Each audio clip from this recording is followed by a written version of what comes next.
Since the advent of clothing, it's been man's mission to find clothing that looks cool, feels good, and represents who they are, man. And I think one company has really done justice when it comes to the mission of making people not naked anymore, and that is our Shop Tour Bus. Shop Tour Bus. That's right, Shop Tour Bus. They have the coolest Grateful Dead inspired merch anywhere on the planet. You can't find cooler stuff anywhere. I urge you to don't even try. Go to shoptourbus.com or at shoptourbus on Instagram. Check out what they have, and then you're going to be blown away. And then you're going to order something, and it's going to come to you in a hand-designed, one-of-a-kind box, and it's going to have all kinds of extra trinket shits on the inside, and some of you might even get a miracle bootleg. A bootleg on the inside of your order, like a real cassette tape that has like Grateful Dead music from a fan that taped it in the parking, not in the parking lot, in the audience. I guess you could tape it from the parking lot. It wouldn't sound very good. And then they also have all kinds of other cool stuff. Like they brought the mugs back. The cool like metal camping mugs, those are back now. You need to go over and check them out at Shop Tour Bus on Instagram, shoptourbus.com. They got all kinds of things going on, and the comfiest shirts in the world to me. And when you do that, put in the promo code No Simple Road, all one word, so that you can get free shipping from the family over at Shop Tour Bus. And you okay over there, Apple? Yeah. You good, man? Yeah, allergies. Okay. And hey, don't forget to tell them that No Simple Road sent you by putting in their promo code, because you will get the free shipping, and then you'll see the coolest stuff ever, and you'll be not naked, and Shop Tour Bus. No Simple Road is stoked to have Sunset Lake CBD back with us as our sponsor. Sunset Lake is the real deal. If you've looked around trying to find CBD and it just didn't do what it was supposed to do, this is the place you need to go. They've got every kind of product you can imagine, including CBD tinctures with sleep gummies that are great for getting to bed, CBD gummy bears and reishi-infused chews that can help bring you a little bit of calm in a stressful day. They've got salve. They've got smokable hemp flower that's great for folks like me that don't want to get stoned and paranoid but want to have the benefits of cannabis. Well, now you got it. And they even carry CBD products for your pets, man. I'm saying this is Darwin approved stuff. Go over to sunsetlakecbd.com and check out the full range of what they have. This is Vermont grown, right to your door, and they're giving you 20% off. So put in the promo code NSR20 when you're checking out. You're going to get 20% off your whole order, and I know you're going to love it. They even have subscription options open for you, so you don't forget to get your medicine. Go check out Sunset Lake CBD, everybody. No Simple Road. Yeah, here we go. I know the road that may seem to go on forever and a lifetime.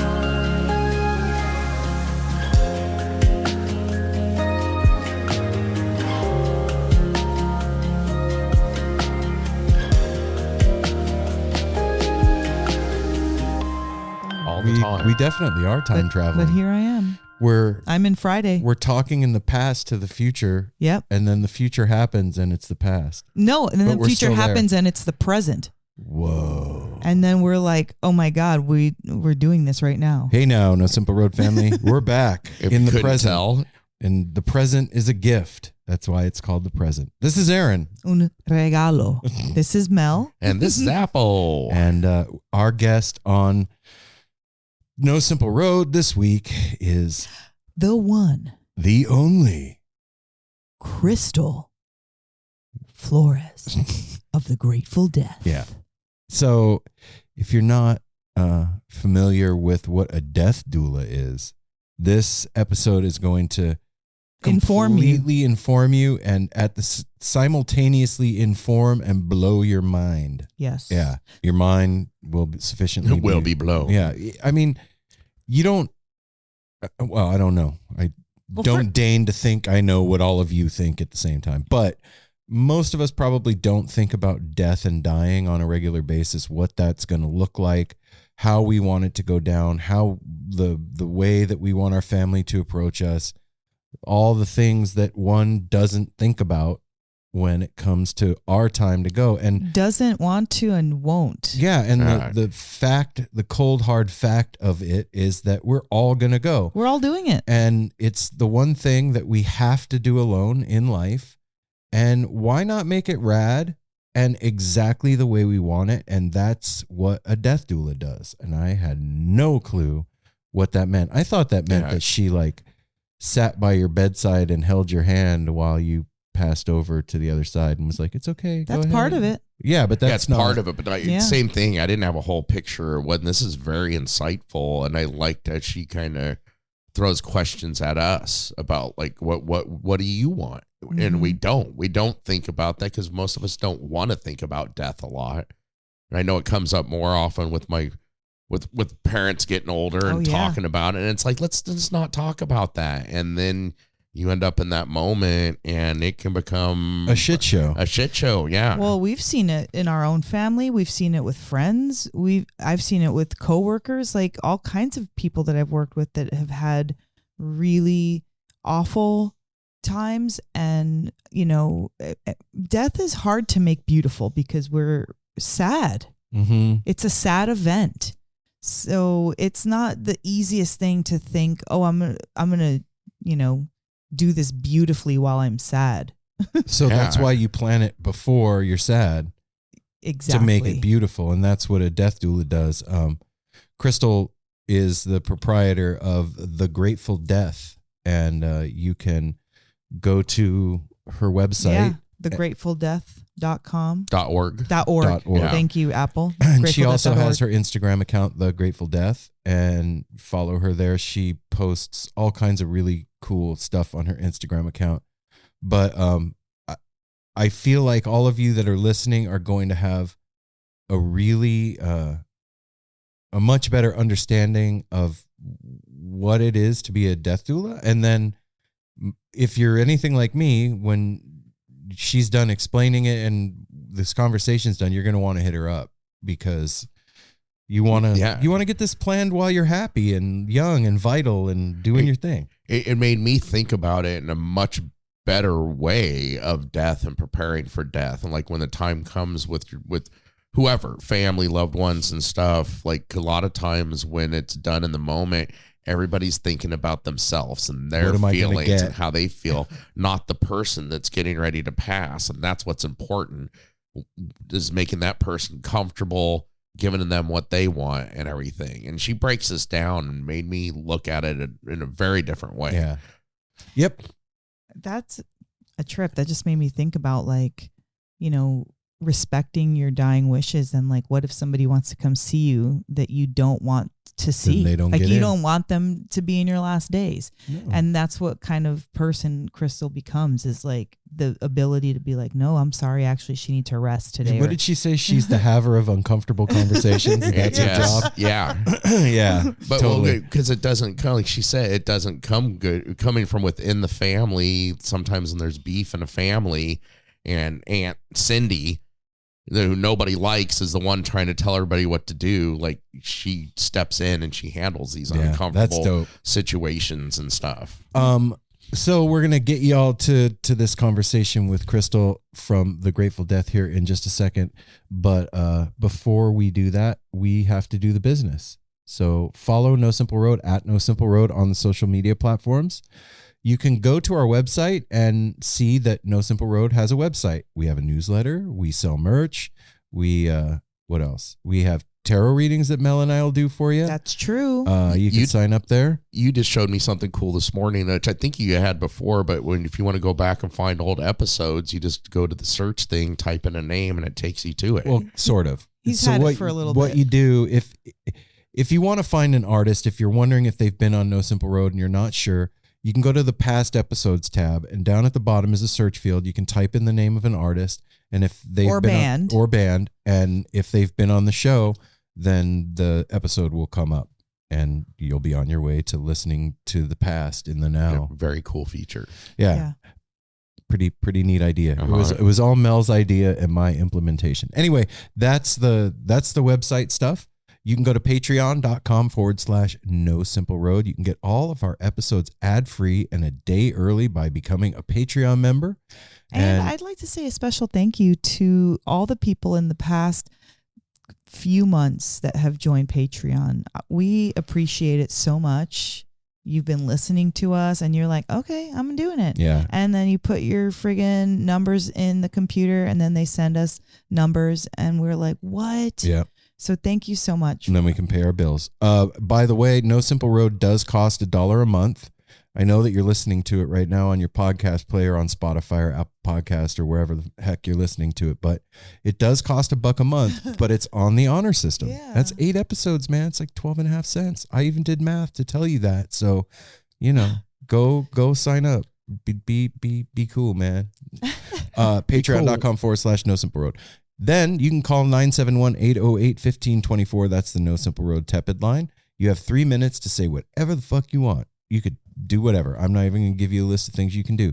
You can figure out what whatever means. Yeah, the possibilities are limitless. Yep, 971-808-1524. Now, if you would be so kind as to leave us a 5-star review on Apple Podcasts, we would love that. Yep. It would make our hearts glow and vibrate. No new one this week. No new one. There's plenty of time. Yeah, you got plenty of time. You have an infinite amount of time in front of you that you could leave us a review. But just know that now is always happening, so you should do it now. All right? And just saying. And then the thing we always ask, which is the easiest thing to do and one of the most important and loving ways to do it, is tell somebody you love about the podcast and suggest an episode they might like or something, because there's something for everybody. And also, I wanted to shout out Blaze and Asia and Brady. Okay, tell everybody who that is. Blaze and Asia are Crystal's children, and Brady is her husband, and Tatula, their dog. Because I really think that everybody is going to appreciate this episode, whether you get uncomfortable or it makes you think about death differently. But it's a really great, I feel, informational episode to help crack the ice. For those of you out in the No Simple Road listening community that are of the psychedelic mindset, after having this conversation with Crystal, I think that death might be the ultimate psychedelic. And if you put it in that perspective, then set and setting is everything. And that is Crystal's job, to make sure that the set and setting is perfect for the ultimate psychedelic journey. Yeah. For the first time ever, I think I thought more about it made me think. I never really thought about what do I want. Yeah, right? You always think about others, like your people are older than you that are going to go before you. This made me think, because she asked, like, do you, straight out, I forget, she's like, do you want people touching you, Apple? And it's like, never thought of like when I go, what I want. What I'm dying? Now it's kind of like thinking about, okay, yeah. But it's kind of cool because you have the right to say what you want, and especially now while you can. Yeah, yes, while you can. You're completely lucid. You've thought it out. You have a script, and even like. So by the time you get older, you're like, this is what I thought when I wanted when I was 29. Now I'm 57 and I'm closer to dying.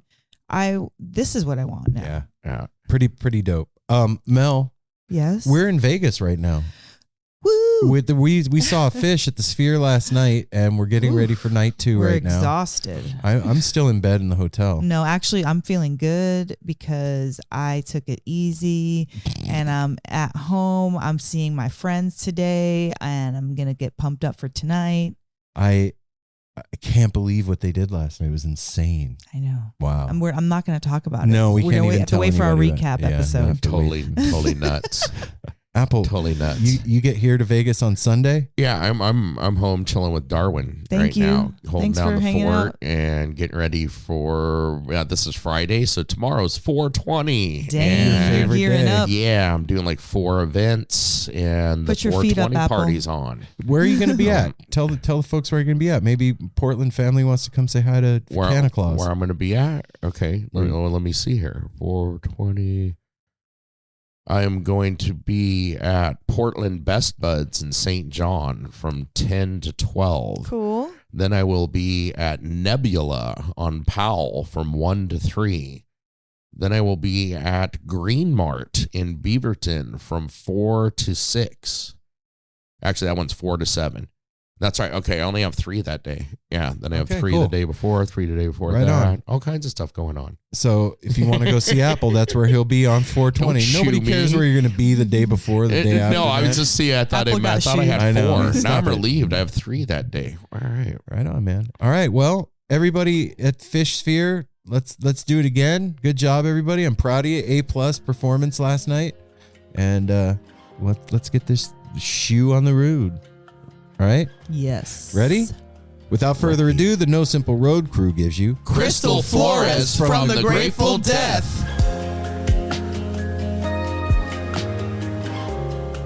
All right, we're good. And Hopefully everything stays good. yay. Recording in progress. Yes, it is in progress. It has progressed. Progressing. Crystal, what's up? Darwin. Crystal, Darwin going wanted to on? say hi before we get started. Hi, Darwin. Hey, family. Hello, Crystal. Crystal, welcome to the house, but now to No Simple Road. For the first Wow. time, right? Fun. Yes, I know. Is this the first time? Yeah. Yeah. Wow. It is. I mean, we talked about it Yeah. before, but we just when we're together, we just are together. Do you know what I mean? Like we just do what we do together. And so it's kind of hard to get us to do anything Well, else. why don't we have Crystal introduce herself to everybody that's listening and tell them who she is and what she does? Yeah, let's do that, Crystal. Okay. I'm Crystal. I am a death doula, and I have a practice called the Grateful Death. And what I do is really just normalize death and dying for families. And I mean, at the end of the day, we all know how to die. So I really just normalize the process for people. And I really call myself more of a death coach than a doula, because a lot of what I do is coach people through the process of what this is going to look like, what they can expect. And it's for the people that surround the person that's dying. So it's sometimes I work with, an individual that is organizing and preparing for their death. But a lot of times I get called when people are at their last resort. And so there's not a lot of time for planning and prep. And so I really just jump in and meet people where they're at and normalize the process for them and help them get organized and prepared for the journey ahead. And there's a lot of different hats I wear in that process. There's many different things. So it's kind of hard to encapsulate into one sentence. You like coffee? Yes. I like coffee. Coffee's good. You know what's even better than coffee? Our new coffee sponsor. No, really good coffee made by our sponsor. Look, seriously, man, life is too short to drink shitty coffee. It's just that simple. You can do other stuff and skimp, but if you're going to wake up every morning and have something to drink, or in the afternoon have something that's good and delicious, make it Northbound Coffee Roasters. It's worth the extra few bucks. And I know it's a commercial and I'm telling you, hey, Northbound Coffee Roasters, good coffee. I'm not bullshitting. This is really the best stuff I have ever tasted, and I'm a coffee nerd and have tried everything. I've even had You haven't tried everything. $100 pound bags from Peaberry Hawaii. coffee. Yeah, this is better than that. Northbound Coffee Roasters is a family-owned and operated roastery out of Mount Shasta, California, with a combined 22 years of coffee experience and over 600 Grateful Dead and Fish shows between Keith and Jen. That's the a lot. Owners I of still the say company. that, but it's still true. Yeah, that's a lot of damn shows. They specialize in specialty organic coffees with a really wide variety of roast profiles, blends, and single origin offerings to match the taste of anybody who enjoys a cup of coffee. Head over to northboundcoffee.com to learn more and place your order today. They ship anywhere in the U.S. and their coffees are always roasted to order to guarantee the freshest cup. And make sure to use the promo code NoSimpleRoad at checkout for shipping on your first order of any size anywhere in the U.S. And please do sign up for their newsletter so that you can find insider info and other discounts out, and things like their spring tour that's happening right now. Which is amazing. We are on our way to the 4th week of the coffee spring tour, and if you could go over and check it out. The third week coffee was amazing, and the artwork is done by Paul Kreisenbeck. Yeah. It's crazy. A huge happy birthday to Paul. Happy birthday, Paul. Happy birthday. So go to northboundcoffee.com. Make sure to use the promo code on your first order and sign up for that spring tour, man. It ain't over yet. Well, I want to go back to what you said. You said it's mostly for the people surrounding the person that's dying. We all know how to die. What do you mean by that? I mean, obviously, intellectually, I understand the words that you said, but like, what do you mean? Yeah. Well, I mean, we're doing it right now.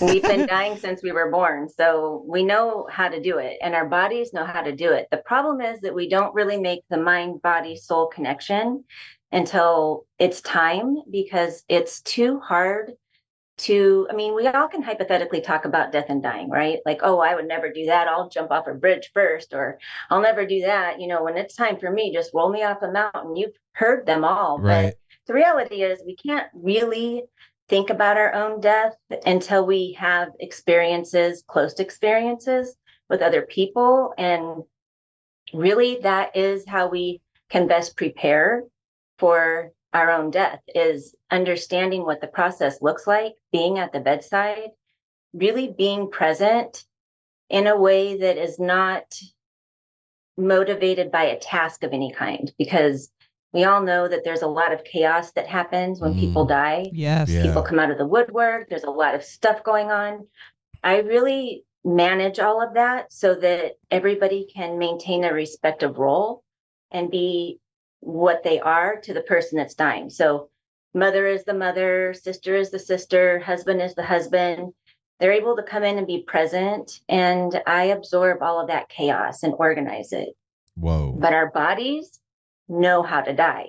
We're doing it every day. And so allowing that process and coaching people through, this is what you can expect to happen. And if you really are present with people at the bedside, that body will tell you how to show up and what to do for them. You don't have to figure anything out. What? How? Okay. Let me just say this. We have you on, well, one, because you're our family and we love you, and what an incredible topic.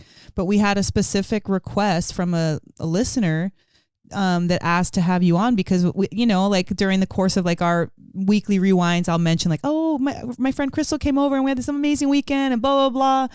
And so like they were interested and they really wanted to have an alternative viewpoint on what death is, because it's always sad. It's always scary. It's always a huge loss. It's always about people fighting and like, you know, this grieving. And of course, all that still does exist, but there is something else and there is something more.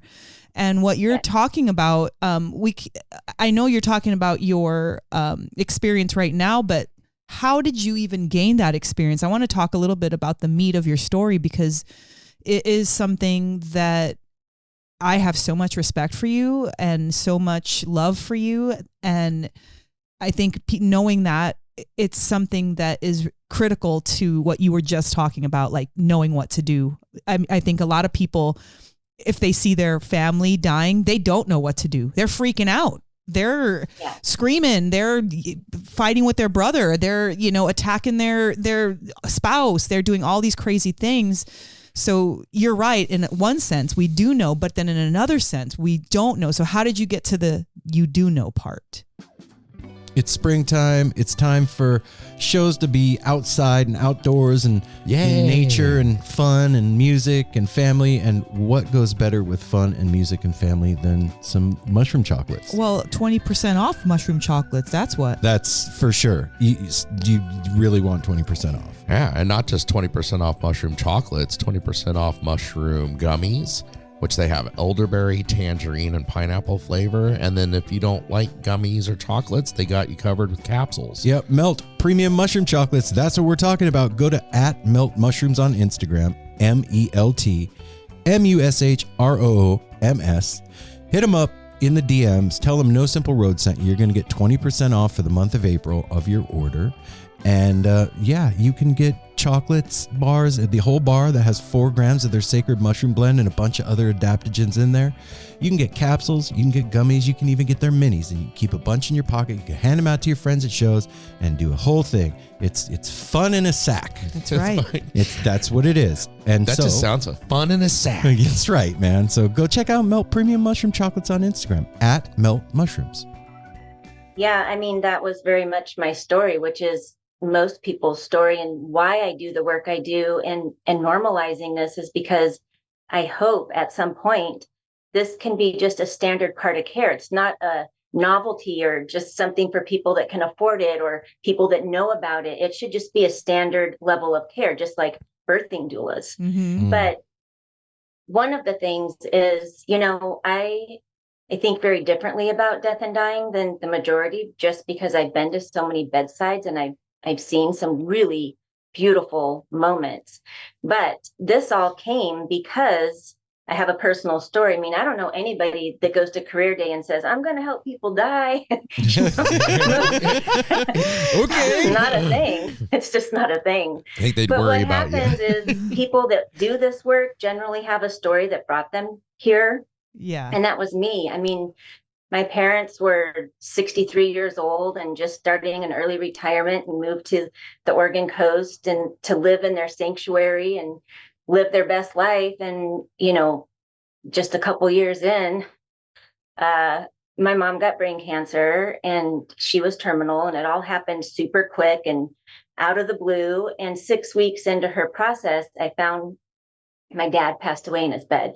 So within 6 weeks, I lost both of my parents pretty tragically. Yeah. And I didn't know how to process any of that was going on. And there were a lot of people that came out of the woodwork to offer help. But the problem with that, and you probably had experiences like this, when you are broken on a core level, you don't know what you need. So when people are like, how can I help you? What can I do for you? You don't know. Yeah. I can even barely spell my own name. How can I tell you what I need? I don't know what I need. Right. Yeah, no kidding. I need to know how I'm going to get my next breath. That's about it. So that part was really overwhelming. It was beautiful because everybody was coming from a great place. Yeah. But it was daunting to me. And I remember being in these moments thinking, wow, when they came to take my mom away, both my parents were only 63 when they died. So we didn't, like most families, have conversations like, this is what we want. Like all the stuff I promote and do with people is because I was in that exact story where I was like, what the hell? Like, what do I do? How do I do it? And when they came to take my mom, when she died and they left, that was a huge daunting process for me because I watched them leave. And then hospice goes away. My mom went away and it was crickets in the house. And I was in their house and thinking, oh my God, like who is out there that can help me? Like who goes through all this stuff? How can I ask? Yeah. Yeah. And so we don't talk the stuff that I do with people. I can do the logistical paperwork, like making sure your affairs are in order and all that stuff. But nobody talks about the stuff that is really meaningful and sacred, so that when you reflect on a situation like this, you have good memories attached to it instead of chaos. Like, what would that look? What are we those all things? have stories that are chaotic. Like when my brother died and there was this big fight and there was this and that and all, I am trying to create good, meaningful memories so that when you reflect on your loved one's dying process, you're like, it was really beautiful. And I can tell you from just testimonials, that's the number one thing that people come back to me with. I never knew there was such thing as a beautiful death. Crystal, Wow. what I wish I knew you when. What are some of those things that you're talking about that like help make that a good memory?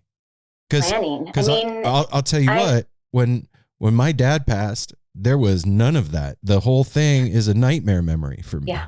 Right. So and like you just said, when you're broken, you don't know what you would need. So even thinking back on it, I don't know what I would have needed to make that a good experience. What are some of those things in practice?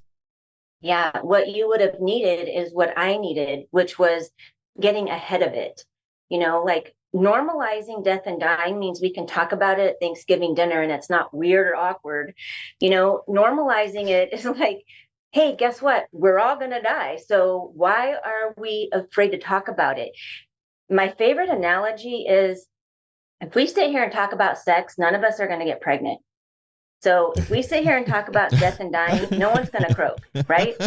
Right? Yeah. I mean, True. I've talked more about death knowing you than I have in my entire life. Good, I love that. only when it comes up, you know what I mean? And luckily for me, Aaron and I both worked in a hospital, and I got familiar with death at 18 years old, very young, and seeing people like dying and being in there while they were doing it. And so I wouldn't say I got numb to it, but I understood it. I got used to it. I got used to seeing it. But in my own life, none of that really, only when I was young, I didn't have any experience. So when Aaron's dad passed, that was our first kind of family death. And my brother. That was, and Marianne. Yeah, but we've had it. I guess it was just like, so because it was so close. We were all so close. And although it was your brother, and of course you're close to your brother, it just hit different with Aaron's dad. It hit different. And we didn't know what the hell to do. We never talked to his dad about dying and if he was going to leave money or what his wishes were or how he we didn't talk about it. And so exactly what you're saying, when everybody got together, the brothers were all crazy and angry, and it was weird, and it ended up in divisive relationships, and looking back, it wasn't pleasant at all. Mm-mm. Yeah. And so it's really just being willing to have conversations. Like, the first thing people say to me is, I don't need you yet, but I'm like, well, if you're reaching out to me, you might need me, because it's not that you call me when you're dying. You work with me before that, so I can help you talk to the people you love, so that when the time comes, no one's backed into a corner trying to figure things out and scrambling and broken and trying to grieve and trying to process. It's just chaotic. And so having me in place means I help you normalize the process and navigate through the things that are coming, so then you're not caught feeling scrambled and stressed. Are you also helping the person that's pass physically, like telling them what to expect and, like, I guess how to do it?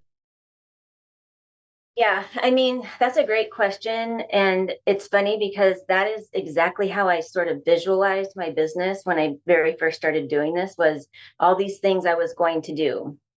But the reality is my business has transformed many times. And that whole statement I made about we know how to die comes from everything I've learned at the bedside.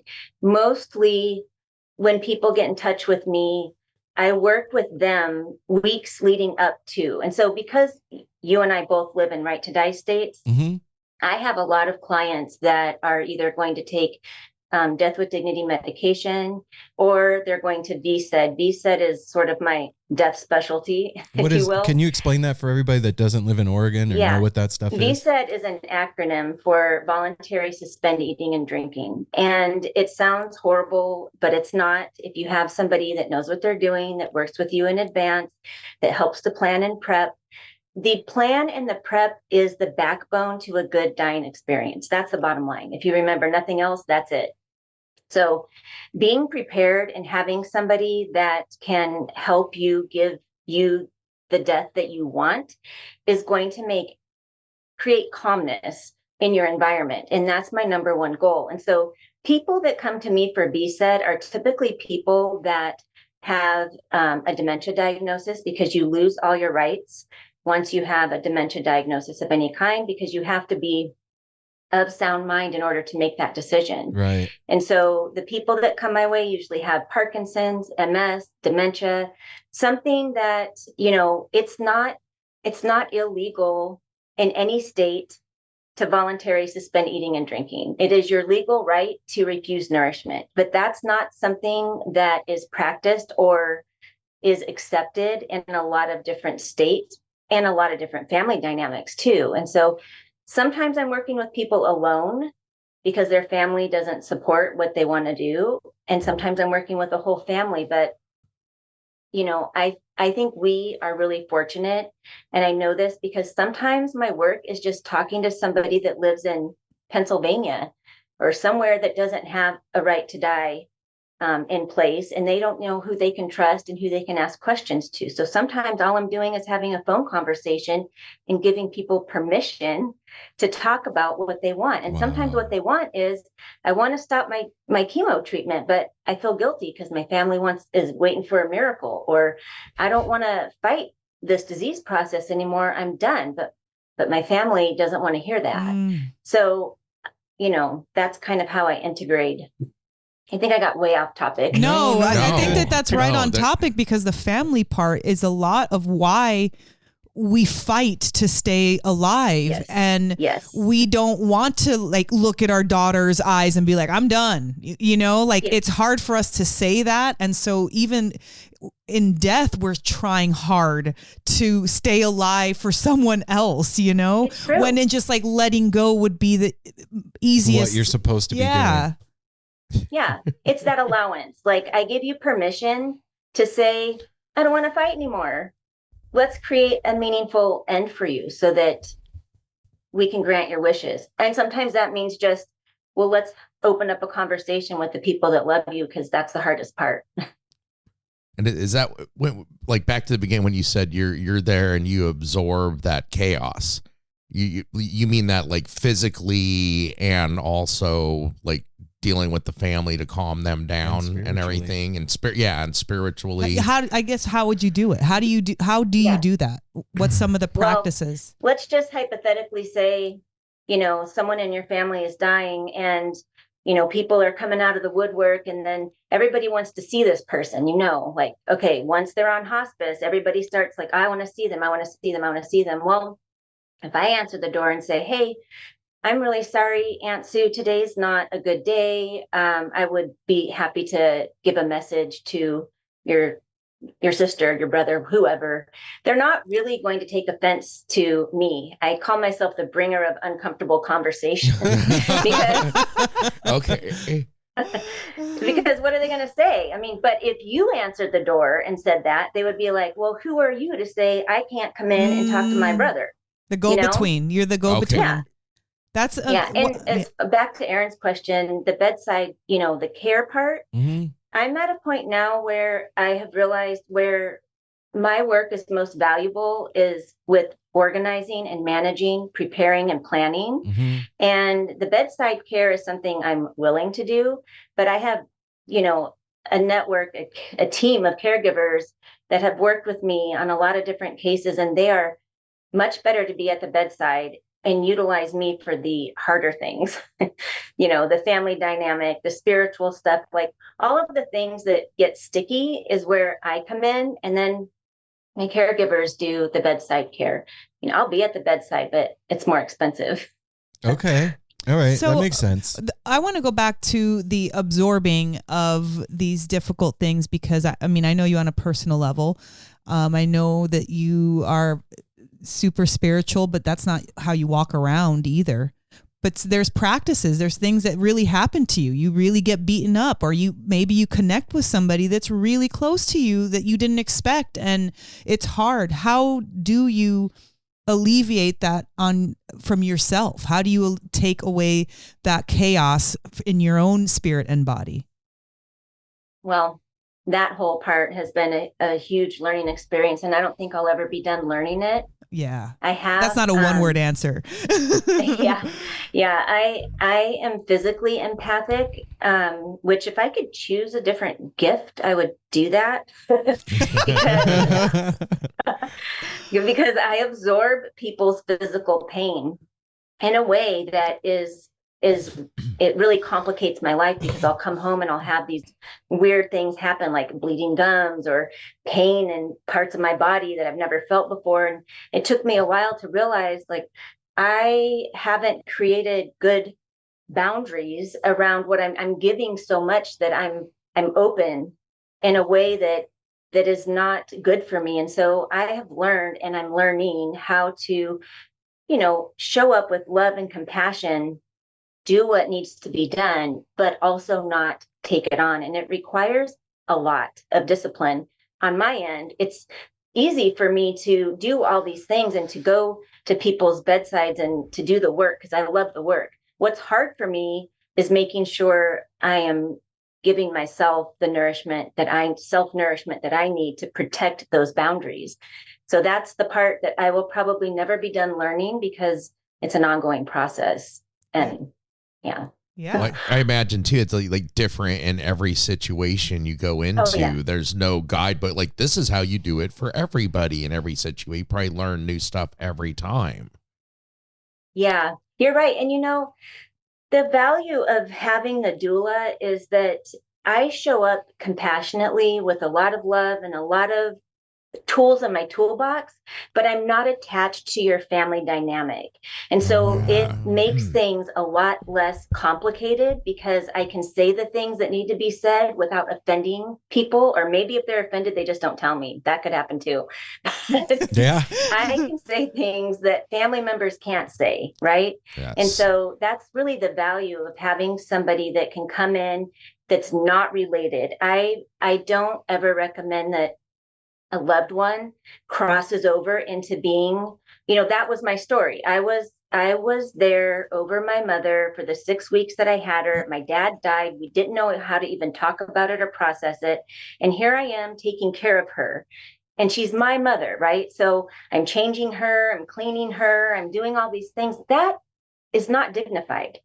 That is not a dignified end of life. I wouldn't want my kids cleaning me up and feeding me and all that. Yet that's not a dignified experience. And so that is something that I bring to the table right away. Like, you should not be crossing paths with, you show up as yourself, the way you always have, the way it's always been. You talk to your loved one the way it's always been, and you're not crossing over into doing the care and the cleanup and the tasking and the meds.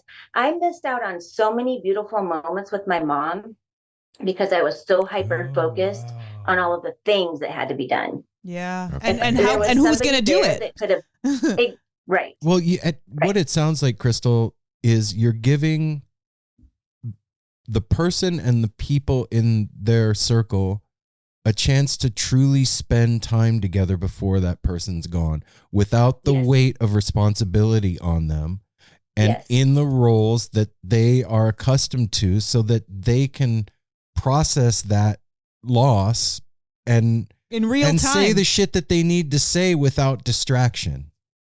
Is that it? And that's exactly right. And there's this thing called anticipatory grief, and it's the grieving before the grieving. When your mother, father, sister, brother is laying on their deathbed, you're already grieving.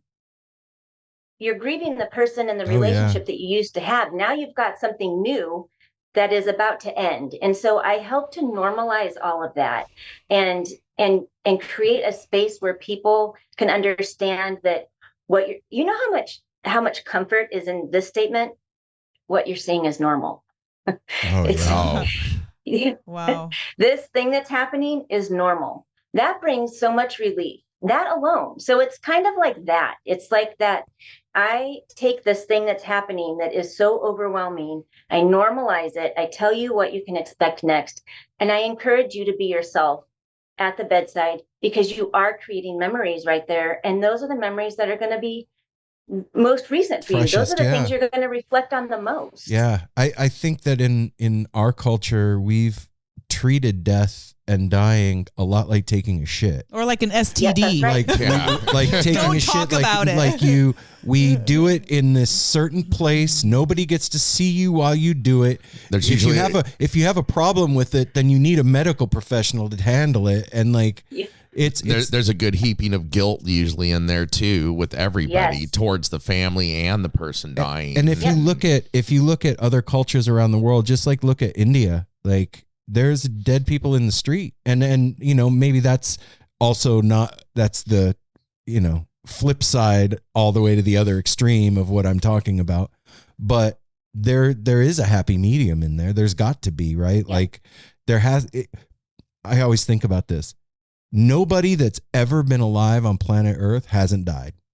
Like, exactly. every single person ever in the history of everything has done it.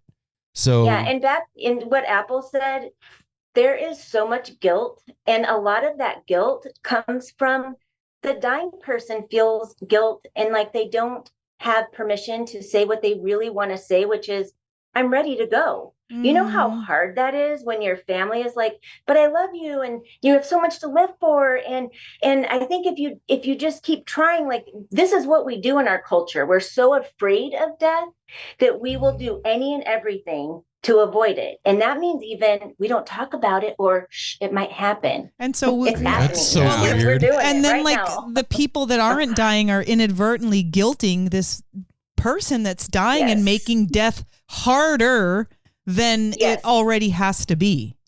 That's exactly right.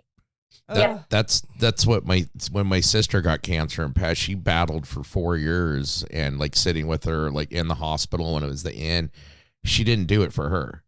She did it for my nephew and my brother-in-law. She did it for her family. Like, she couldn't give up on them or they'd be mad at her. And in the end, she wishes she wouldn't have done all the things she did because it was just a miserable 4 years. Yeah. Well, you know, Crystal, what you mentioned really kind of opened up something. You were talking about letting people have the same relationship that they've always had. And back in 2020, when my uncle died and my mom was there by herself and it shouldn't have been like this. And we had this falling out after my uncle died because I had this expectation on my mom that she was supposed to have done it in a better way. Like, she should have done whatever, X, Y, Z. And you just helped me to realize that, like, she shouldn't have been doing that. It wasn't dignified. Like you said, it wasn't dignified for my uncle to have his sister doing these things. Yes. They were so close and so they were almost like a couple without the weird, you know, they watched TV together in their own separate rooms and would yell at each other like, oh, did you see that, Lewis? They were like a 1920s married couple. Yeah, you know, and they would go on Friday nights and have their Chinese food and they would do all these things. And so when this horrible thing happened to my uncle, my mom was freaked the hell out and didn't know how to process it and couldn't process and still can't. Because like you said, there was all these responsibilities. So she like, who's going to clean the house? Who's going to feed? Who's going to pick up the medication? Who's going to make the doctor's appointment? Who's going to clean the laundry? It was so many who's gonna, that she didn't take care of him well because she literally could not. And if she had somebody like this in place, then she could have just hung out with her homie. Watch novellas or something. And that's what I was laugh. upset about. I was upset about that she wasn't able to, like, in hindsight, I was upset that she wasn't like caring for him. You know what I mean? Like, you know, like at his bedside. Emotionally. But she literally couldn't have done it because she was losing somebody that was the most important person to her at that time. And so, you know, I never really, like, my mom and I have gotten past it. We've talked about it, but I didn't really see it from that angle. So thank you for saying that, because it didn't even occur to me to think that you want to keep those things separate. Think about this. Yeah. So the best way to really prepare and get comfortable with death and dying is to really, really, like, in a meditation sense, like, think about your own death, like, visualize your death, visualize you dying, and think about what you would want. Would you want your kids changing your diaper? Probably not. Mm-hmm. Would you want your sibling dressing you and doing all the things that person has never done that before? You wouldn't. That's not a dignified experience. You would want your kids to show up as your kids and be at the bedside and be loving and compassionate and caring and present Yeah. And so that's when I say, I hope we get to a point where this is just a normal standard of care. It's not weird. It's not new. It's not woo woo. It's not for people that know about it or can afford it or whatever. It just should be a standard part of care, because that's the disconnect with our culture, is we will do everything to avoid death and dying. Mhm. Even when it's right in front of us, we'll get distracted with 1,000 things. That's what I was doing. You know, and I can't say honestly, if somebody was there to help me, that I would have let them, because I felt so territorial. Like, I only have 6 weeks. I want every single moment. Well, so many moments were lost because I was busy. Yeah. Mm. You know, And that's a common story. So I want to stay in this topic, of course, but like, you know, Crystal, you used to be a high-powered saleswoman, and that's how we met. You know, there was no death anywhere in our relationship or talk. I mean, you're selling Clairsonic and skincare products and, you know, living in San Fran and this, that, and the other. And so what was it about that experience that made you flip everything and like, that's it? I'm switching everything. Found my special purpose. Yeah. Yeah. Well, you know, you can't look at life through the same lens when, and this could go in a lot of directions, like just what you're saying about your mom. Like, her lens changed after that. Yes. You know, your life, it changed me on a cellular level when that happened. And then there was a whole grief component that was super crazy, because I didn't know how to understand, process, talk about anything that had just happened. I was on autopilot. Mm-hmm. And so, you know, after that, nothing made sense. I thought about going back to my home in San Francisco and jumping right back into my super lucrative, fancy, you know, cosmetic sales job where I'm traveling and this and that. All of that sounded so foreign. Like, I can't even imagine in my wildest imagination stepping back into that world. So what I did was I went home, told the family, pack it up, we're moving to Seattle. Everybody was terrified. Nobody knew what to say to me. Everybody was like, Mom done lost her fucking mind. yeah, nobody questioned anything. When I talk about this now, I'm like, why didn't anybody say something to me? I was bonkers out of my mind. Like, this was 2 weeks before Christmas. You're like, pack your shit. We're moving to the Pacific Northwest from Merry Vegas. Christmas. No, No they're in job. Seattle. No place to live, no plan. And you know me, I am a planner. I don't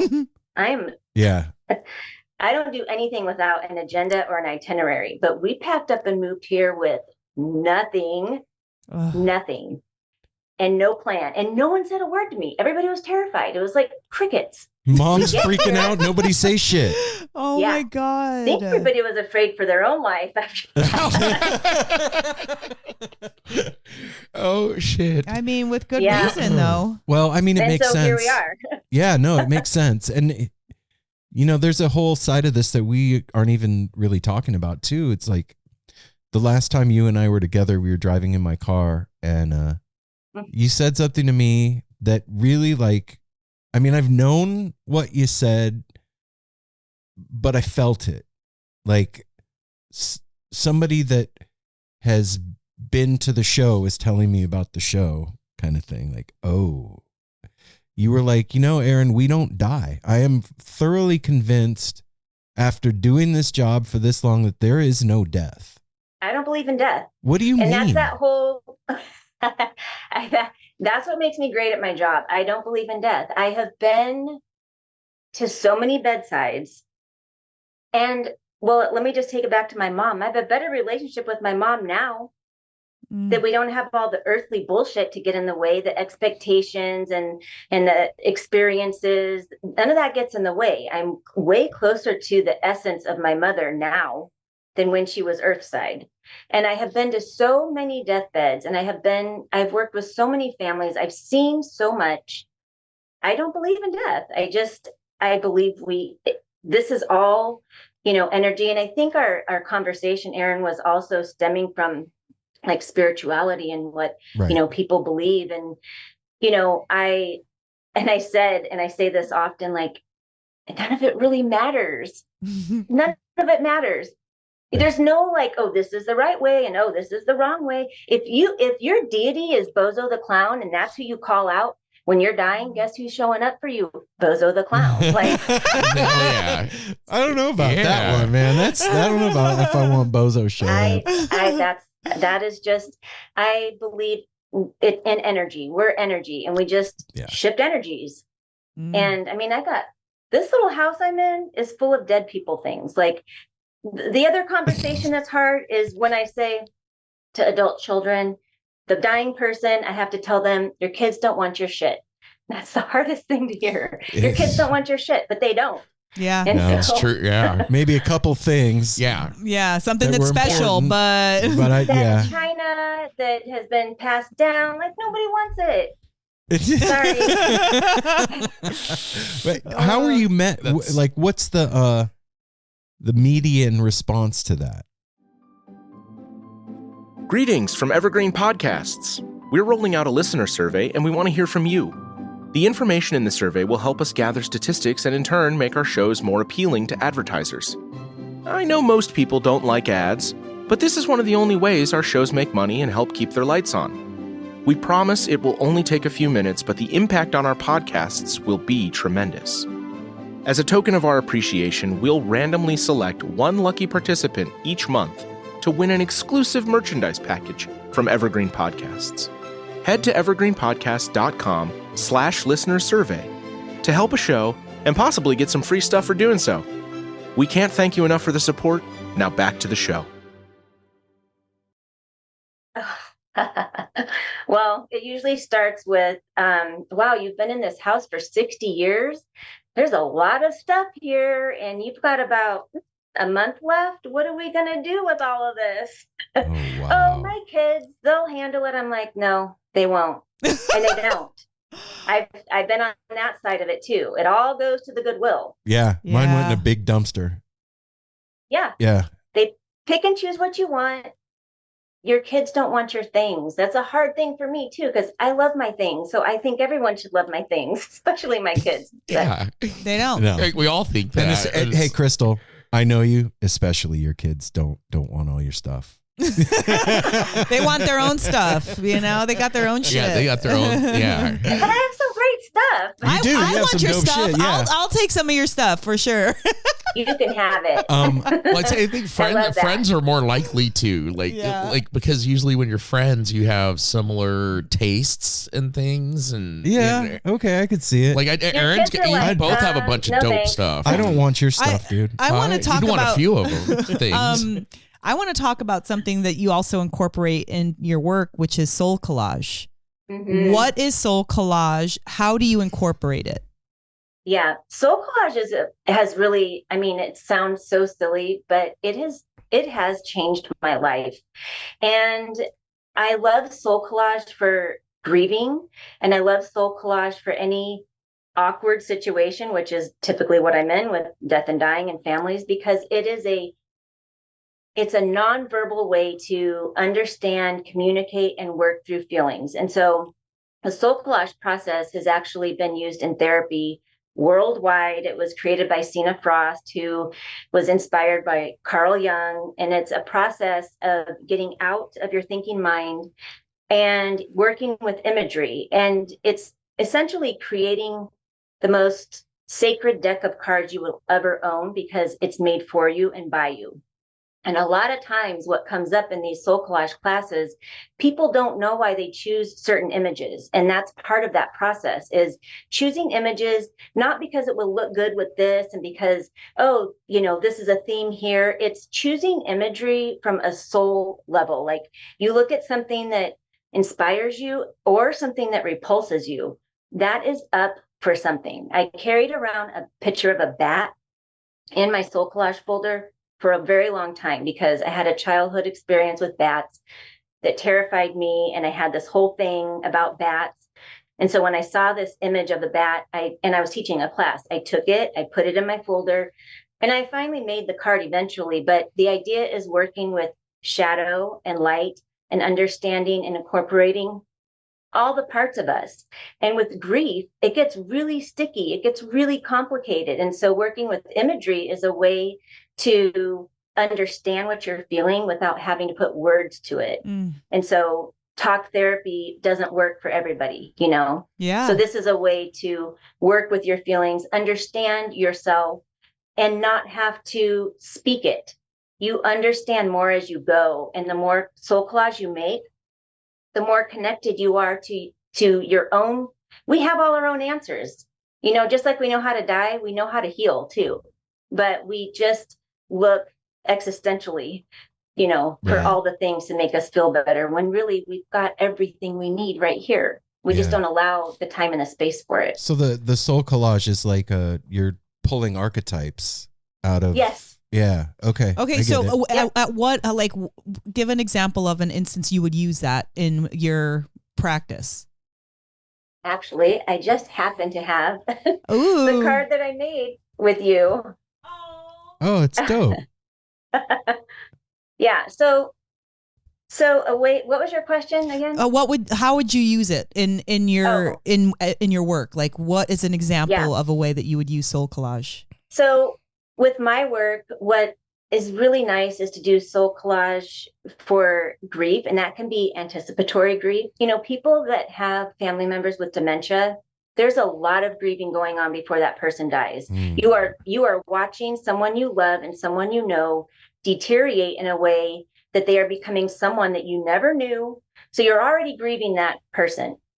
And so with soul collage, you know, I give journal prompts and I give images and I give magazines and there's a guidance component, but the idea is to get out of your thinking mind, forget all the guidance, forget all the tools I just gave you, and just look for things that make you feel something. So you're not looking for, when you look at people, you're not looking at people that resemble your physical appearance. You're looking at emotions. Does that emotion look like something that feels familiar to me? You know, you're looking at images of places and things and experiences, and you're thinking from a soul level, not up here. Like, oh, well, she has, you know, hair like mine, or, oh, that looks like Seattle, or whatever. You're thinking from a soul essence, like, oh, that triggers something in me.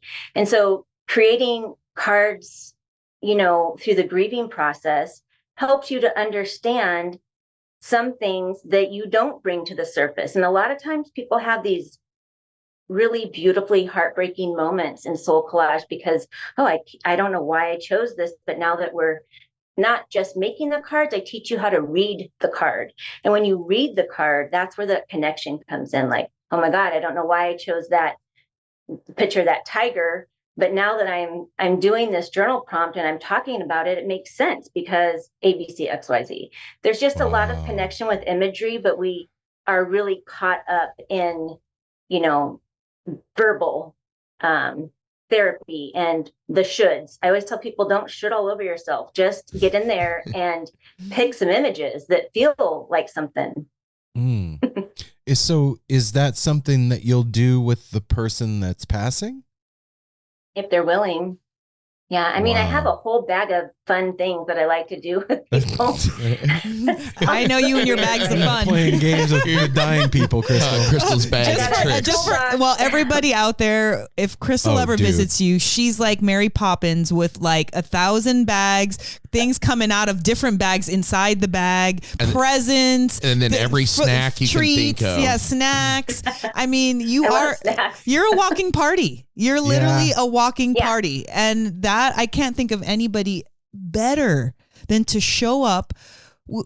You know, your personality is, you're not laying down for nobody, Crystal. Let's just put that out there. You're not going to walk. And so that. Isn't that what you would want when you want to party? I tell my kids all the time, you better celebrate the day I die, because that is an accomplishment. It's a triumph. Like, I have worked hard for this moment. Like, I am ready for this trip. Like, let's go. Wow. Well, okay. How has it affected the kids, like your line of work, and being so bluntly honest with, like, because just because you're okay with it and you see this, that doesn't mean that your family sees the same things you do.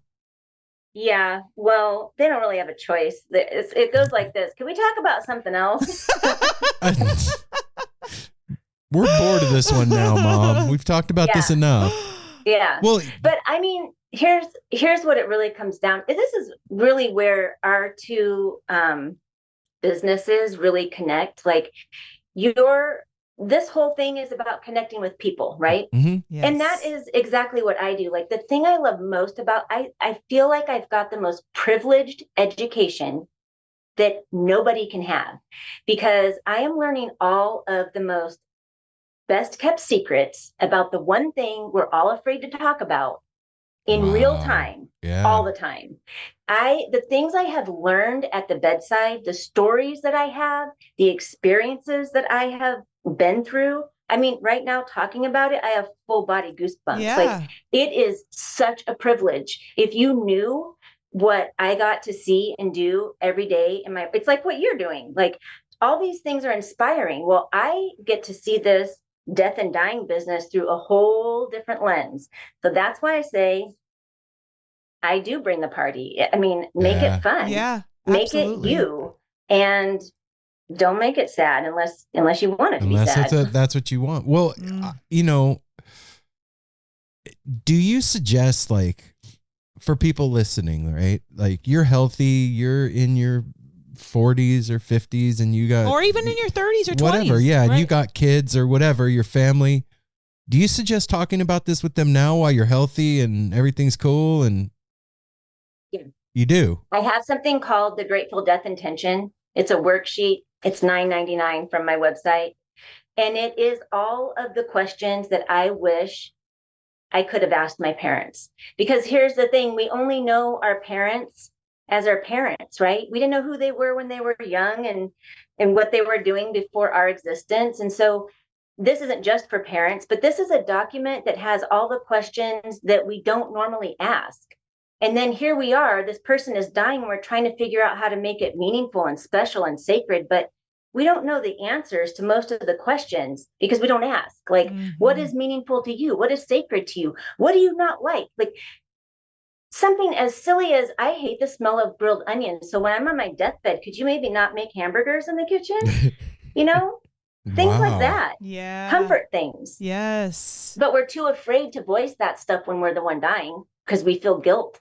Well, I don't want to tell them not to make grilled onions. I mean, they're taking care of me. It's stuff like that. So yeah, you should have these conversations and do what you can before you quote unquote need it. Because when you need it, that's not when you should be working with me. You should be working with me ahead of time. Right. And so how do you suggest people broach the subject? Because it's so taboo and it's so like sketch to do that with your family. Yeah. Like, how do you break that ice just to even get it started? A suggestion. It's really hard, but you know what we all resonate with? Stories. We all resonate with stories.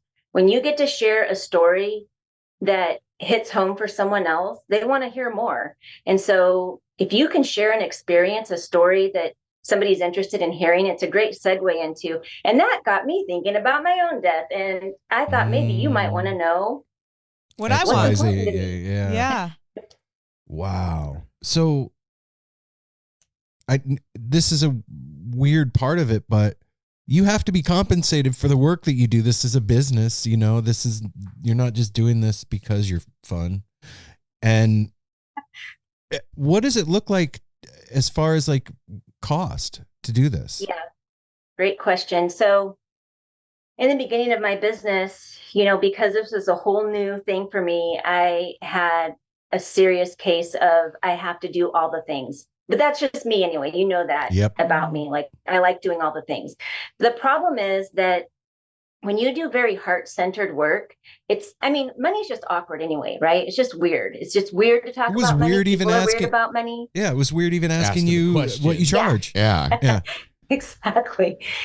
And so in the beginning, I was doing all the things. So I was going from person to person to person, and I was minimally charging, if at all. I was doing a lot of stuff for free. And I'm not saying that I won't take people that can't afford me. I want to clear that right now, because I do. I take on people that need my support where I can, but I make no apologies anymore for charging for my services. I would have paid somebody to do what I needed to do. And if you aren't paying money for something, it's not valued. And so in order to make this movement valuable in the way that it should be, we need to understand that compensation is important. And so I had to really talk about like the work I've had to do. I've had to do a lot of work surrounding that with, you know, I charge for my services, and you will be happy to pay me for this because it's going to create an experience for you that is worth every penny you put forward. That is the best investment you can ever make, is in yourself and in your family. So why wouldn't it be in this situation like this? We aren't going to value the things that come to us for free in the way that we value things that we pay for. That's just it's an energetic exchange. Yeah, we can say that all day. Like, yeah, we do, but no, when you're literally shelling out and forking out the whatever it is, $1,000, $100, $50 versus I'm just picking this thing up for free. It doesn't have the same ring to it. Yeah. Think about a class you sign up for that's free versus I paid $400 for a class. If you get sick, you're still going to try to make that $400 class. But if you get sick, if you're even feeling inconvenienced, you're probably not going to go to the free one. Or if I just feel like canceling plans that day. And you're gonna pay a lot more attention in the class that you paid for. Exactly. You're going to be attentive and like, I paid for this shit. That's true. And if you paid for it, it's something you probably really want to know about. So what does it look like, the actual cost? Yeah, so it really depends. Like I have an hourly rate for people that are having what I call a standard natural death. Mm-hmm. But most people that come my way are having more of, they're hastening their death. They're deciding to, you know, I have made a decision. Autonomy is important to me. I want to have a say in the way that I die. I need you to help me do that. And so I do a lot of that kind of work. Rarely do I get a call from the person that's dying. It's usually a family member or loved one that wants to offer my services to their family member. But it really comes down to what kind of death experience are you having or wanting on how much I charge. And I have also learned that, I mean, I don't know how much detail you want in this, but I've started working on a retainer. It's easier to say, give me this amount of money and this is what you'll get. And if you die before we get through all these things, well, then there's a reimbursement check, or, you know, whoever's arranging it, because it's awkward to be like, okay, well, here's my hours for the week while I'm hoping you die. Can you write me check? Okay. Oh, God. Yeah, you're like punching a Yeah, clock. you learn that one on the job. Okay. You learned that as you went, for sure. Yeah, I did. And it makes it comfortable for the family. They like that. They're like, oh yeah, perfect. You know, then we don't have to think about it. And all that awkwardness is off the table. Yes. Wow. So. Geez, Crystal. I mean, I know that like it's gonna happen, right? I know that it's gonna happen to all of us, and it's gonna be its own unique, weird trip for everybody. But it's hard to even think about. Honestly. Like, what part of it's hard? Just the fact of not being here anymore. Why? Because I love all these people. Because you love life. Yeah. Right? Yeah. And so, I mean, it's hard to think about that. Like, man, there's going to come a time when I'm really not going to be doing anything anymore. This is it. Like, you're done. Yeah. But doesn't that very statement help you value every minute of your day in a way that if you didn't think about it, you just kind of go through the motions? Oh, yeah. Yes. I love life in a whole different way now than I ever did, because of what I've been through, but also what I've witnessed. And it makes you prioritize the things in your life in a way that you probably wouldn't have owned until you got to that point, right? So I practice dying every day. I practice death every day. And I think about it in a real way. Like, I love life. I'm not ready to die. But if I do, all right. Then it was time. Yeah. And that means I got to love every minute. Absolutely. While I'm here. And the thing that you said about like, it's a triumph. Yeah. I worked my whole life to get here. Like this, For this moment. this is That's the reward. This is the exclamation point at the end of the sentence of my life. This is it right now. Like, what do I want it to look like? That perspective, I think, is the healthiest view I've ever heard as far as like letting go and passing away. Think about this. Your death is the last sacred expression of the life you've lived. Whoa. That's a nugget. Yeah. Yeah. And having the opportunity to choose how that goes down is a big deal. Major. Wow. You know what I ask people? How do you want people to show up for you? Nobody says, I want people to walk in crying. And sad. They say, I want it to be like uplifting. I want people to tell me jokes. I want people to read to me. I want people to, these are things we don't ask. These are the questions that don't get asked. This is not making sure your legal paperwork is taken care of. This is what's comfortable for you and what's uncomfortable for you so that we know how to set the stage, because this is your time. Okay. Before we go, Mm-hmm. I always have to ask a weird question before we finish. Uh-oh. But I have one before. Go ahead then. Well, okay. I wanted you to use the three of us as your guinea pigs. Oh, no. And 2 uncomfortable questions that you would ask about death to each one of us. I don't know. We haven't practiced this. So this is off the cuff, but let's do it. Let's do some real death talk. All right. So Mel, you're dying, right? This is how you want to do it, like role play? Yes, absolutely. Okay. So you're dying and we're talking about, this experience, let's just start with the space thing. How do you want Aaron to enter into this room and be at the bedside with you? Like what's uncomfortable and what's comfortable for you? What do you not want to hear? So something that people say a lot is, I don't want to hear there might be a miracle. Oh, yeah. And I get it. You would be surprised. People do this. Yeah, of course they do. They're hanging on. Yeah, they're hanging on. So what's the most comforting thing Aaron could bring to the bedside for you right now? Well, just knowing my husband and how he gets when he's uncomfortable, I'd want him to be as calm as possible and like maybe even like do something that uplifts him so that he's not anxious, because anytime he's uncomfortable, he gets anxious, and I feel it because I'm his wife and I'm an energy, sponge. And so that him being as comfortable as possible, I think that would be the hardest one. I could take my kids' discomfort. I could take even my mom's discomfort, my sisters, but for Aaron, because we're so used to evening each other out. So if he came with that turmoil and that energy, because he when our pipes burst and or not pipes burst, but when we lost power, we're all in this room. He couldn't sit still, not even for 5 minutes. And, we're trying to preserve the heat, and he's like opening the door, closing the door, upstairs, downstairs, open the door, close the door. And both him and Apple did the same thing.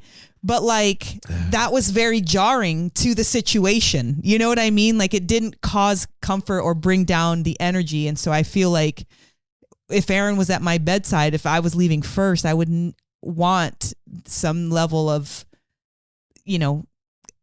ability to calm. Maybe his coffee cup with him, maybe something, something that would calm him down. We get Aaron a Valium prescription. Yeah.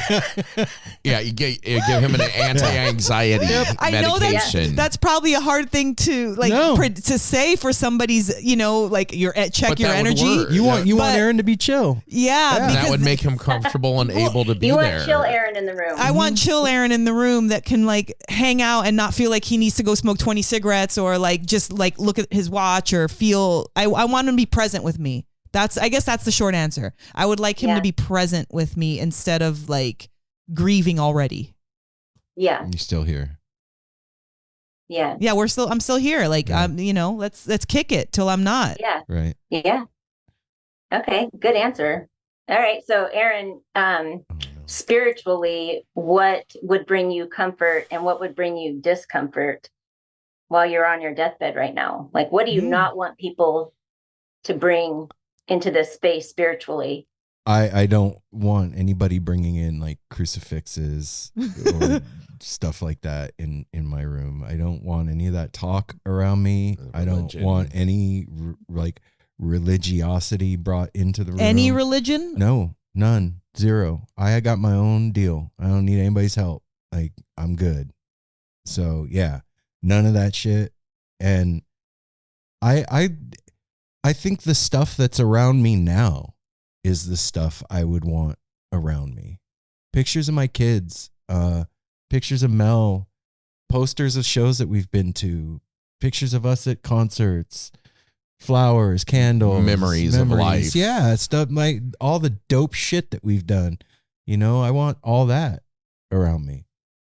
I don't need anybody telling me where I'm gonna go if I don't do this, that, or the other thing. Save it. Save your speech. You don't want a pastor coming in to pray over you, thanks. or a rabbi, or no. shaman, Bozo the clown. Bozo. No, if I'm gonna have anybody do that, it'll be you guys. Okay, I'm up for that task. I will not dress as a clown. I know how much Thank I you. dislike clowns. Thank you very much. I'll tell you a quick story. One of the questions in the Grateful Death Intention talks about spirituality, as we were growing up. And there's a reason for that, because when my mom grew up in a very, very strict Catholic household, and when she was old enough, which was still in high school, she left home, left the church, left everything about the Catholic religion. So I grew up in a household that was not religious, right? Mm-hmm. So when people are dying, there's a point where they go non-responsive. And when my mom went non-responsive, it felt like she was hanging on for something, and I could not figure it out. And so, of course, because she's my mom and I know the upbringing I had, I'm thinking of my parents were hippies, so like real hippies. So I'm thinking of all kinds of like hippy dippy things I can do that are going to bring her comfort so she can relax and release. And everything that I did didn't work. And we had a friend come over and he said, I think you should get her last rites from the Catholic priest. And I was like, you clearly don't know my mother. No way. And days went on and I said, okay, well, I'm willing to try anything at this point, because I feel this energetic pull of I'm waiting for something. Mm-hmm. And so we called the priest in, and my mom, even though she was non-responsive, so she wasn't engaging, she had tears streaming down her face.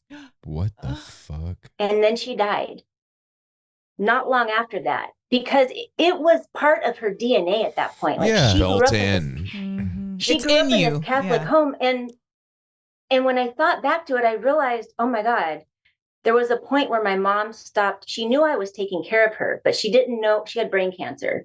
She knew I was her caregiver. She knew I was taking care of her, but she didn't know I was her daughter. She started calling me daddy. Daddy, I need water. Daddy, daddy, daddy.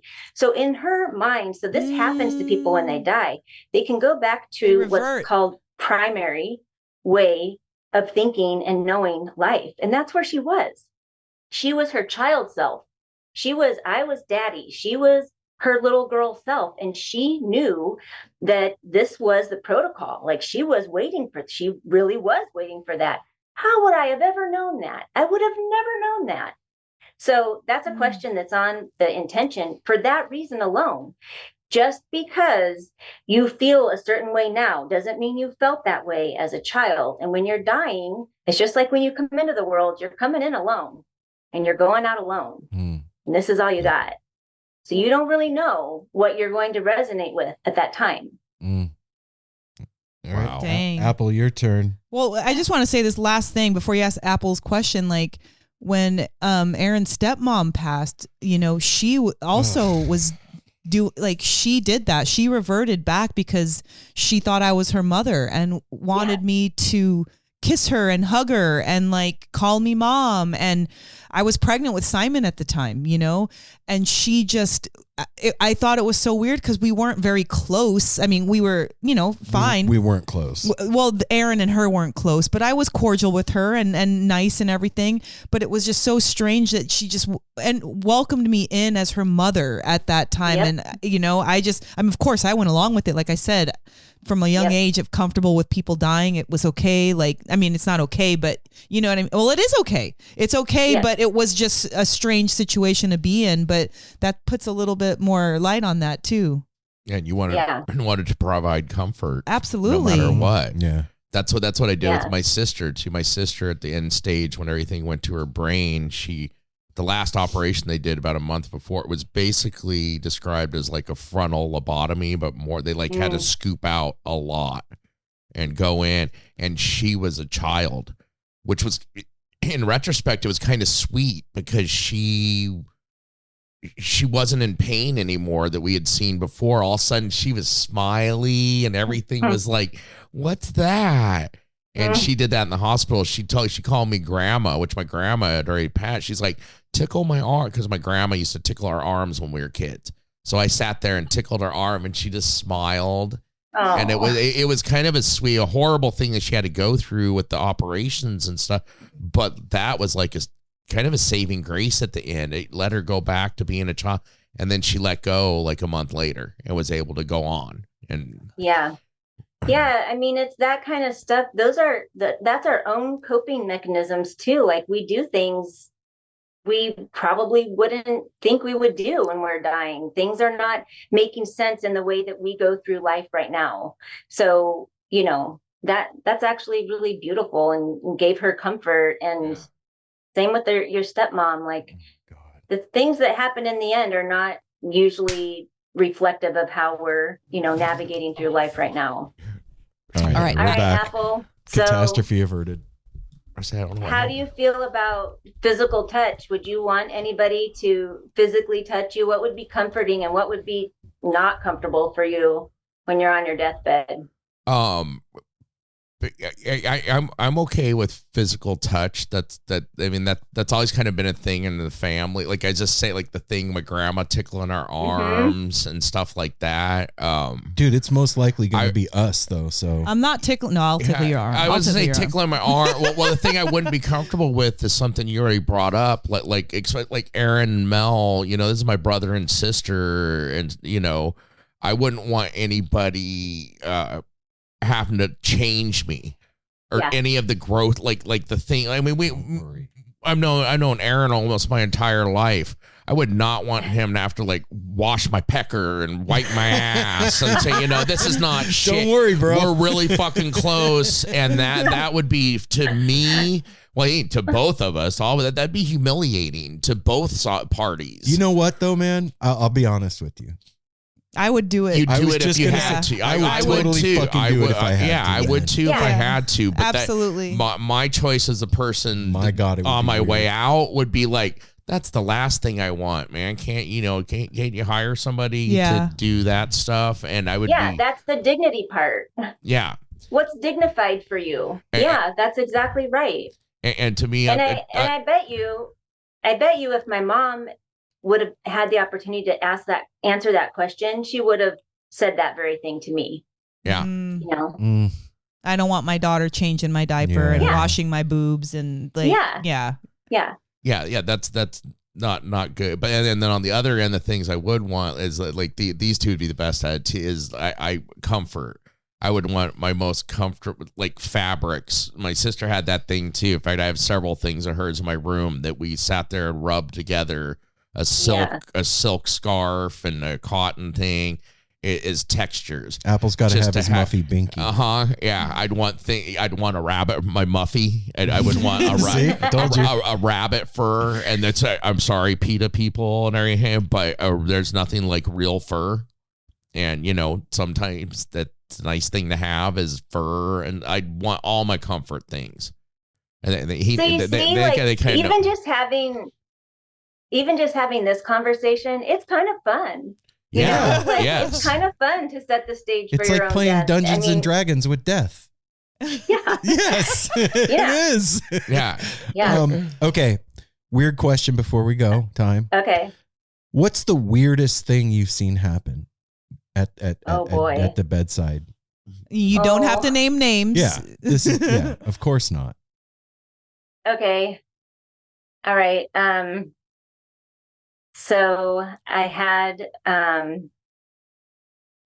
a client that was dying of cancer, and he was young, and he had a young wife, and they were it was a very sad, scenario, but he was choosing to do death with dignity medication.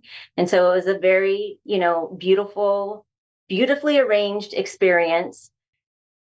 But because he had so much going on in his brain, and there was so many, there was a lot of chemically things that were imbalanced, as he was dying, he was lying down, he was still, it was peaceful, and all of a sudden he shot up and made a face, like a goofy face. And I about fainted. Oh, shit. Just kidding. Yeah, literally. It was like that. My like, God. Right? Oh my gosh. And his wife was like, "Oh, that's because of the brain tumor." I was like, oh, okay. Oh, shit. Holy. It was very controlled in the moment, but I can't believe I didn't faint. Like, so I don't know if weird is the right, but that experience stands out quite a Caught bit for you me. off guard. I love them. I'm still in touch with his wife, and Aww. we become friends, and we meet for coffee. And Oh, that's That's sweet. we cool. haven't actually brought up that experience, but I think someday it'll come up. But that's the Whoa. strangest thing that's happened. Was that it? That was like he sat up, made the face, and then was gone. And blah, like a whole thing, right? And then Yeah. laid back down, and that was it. Wow. Hey, man, if you're going to go out with some Yeah. pizzazz. Yeah. And the thing is, I learned a little bit more about him later, and that matches his personality. Like, he was a fun and Goofy funky and kinda. young, vibrant, like, yeah. Got he's a last jokester, got a too, like- last little ya cha cha. Like, Yeah. Yeah. He was a jokester, so Wow. maybe it was intentional. I don't know. That's fucking funny. Crystal, thank you for this really beautiful. Yeah. I felt like this felt like a ceremony. It Oh, really good. I felt love like, that. yeah, it felt like there was, of course we could talk all day, but like you really gave the points, and I think Totally you down. drove it home. Like, death can be fun. It's also, Imagine that. it can be tragic. It can be sad. It can be overwhelming, but it also can be fun. And I think that not a lot of people realize that. And so thanks for shedding light on that aspect of death. Yeah. And so for everybody listening, where can they go if they want to find out more? thegratefuldeath.org. It's not the Grateful Dead. It's thegratefuldeath.org. Got it. What, did you think of the name when we were at the Gorge? No, but I kind of like that better.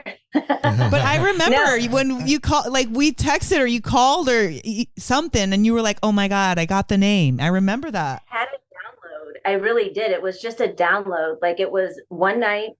I was at the old house, the house you guys came to. Mm-hmm. Yeah. When you visited us in Seattle. It was really late, and I was up doing, I don't know what, art, something. And it was a download. It was like the Grateful Death. Because at the time, I had a different business name. It was Your Ultimate Love Story. Oh, yeah, that's Oh, right. yeah. That's right. Yeah. In honor of your parents. Yeah. Yeah. And then one late, I think it was like 1:32 in the morning. And it was just like a download. And I was like, oh my God, that's it. It's it. such a good I name, wasn't too. even trying to think of a name. It just happened. It's so good. But I like the Gorge story better. Yeah. Well, You can use that can later. use it. That one. In your give next you, interview, Crystal, I do give that you one. copyright permission to use that. All right, Crystal. Well, we love you, sis. I love you. Before Thank we you. sign off, So much fun. is there anything that you feel like you want to say that you didn't say? It could be a no, but just one thing I was thinking about when you were talking, there's a whole ritual part too, that people kind of feel a certain way about the word ritual, but it is essentially anything that we do to celebrate something like a birthday party or a graduation gift or whatever. And I've done rituals with people surrounding their loved one, and it has created such a beautiful experience. And that's the most common feedback I get from families when we're done is, that was really beautiful. I didn't know it could be like that. So just being open to allowing something that you don't think would be normal into your death and dying space could really create beautiful memories. All right. I love that. We'll leave it with that. Yep. We Nothing love you. else to say. Love you, I love Crystal. you. We'll talk to you Can't soon. wait to see you. Bye, you guys. Bye. Oh, That was dope. Crystal is the best. the shiz. She's the best. We got to go because we got to let Darwin out. Yeah. He's having a problem, everybody. It's so okay. we will be back next week with more stuff and things. Until then, take care of each other. That's right. Smile at a stranger, safety third. And you know what? Have a conversation with your family about your death. Broach the subject. Yeah, man. And if you need help, hit up Crystal. Yeah. Love y'all. TheGratefulDeath.org. Peace.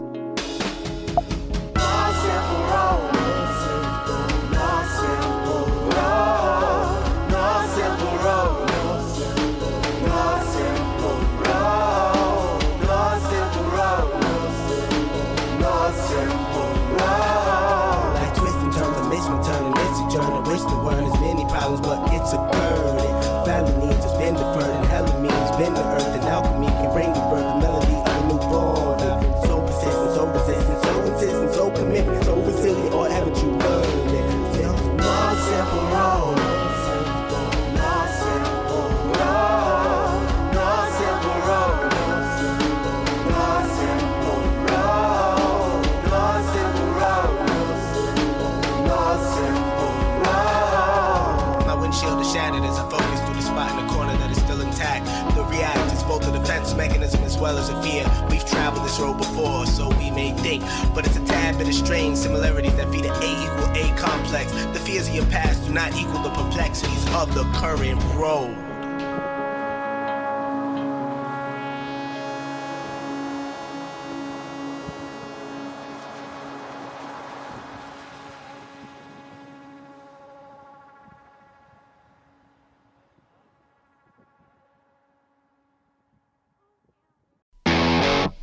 Ever wonder what a punch from Elton John feels like? Or how you'd cope with having turned down the chance to be in Nirvana?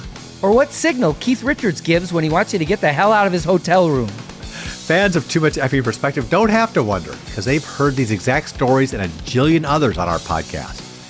I'm Alex Hoffman, former tour manager for Radiohead. And I'm musician and comedy writer Alan Keller. On the TMEP show, we get guests like Nancy Wilson from Heart, Jeremiah Freites from the Lumineers, and Modern Family's Julie Bowen to tell us things they may have only shared with their therapist, clergy, or a TMZ stringer. So join us on Too Much Effing Perspective. That's EFFING Perspective. The only podcast you crank up to 11.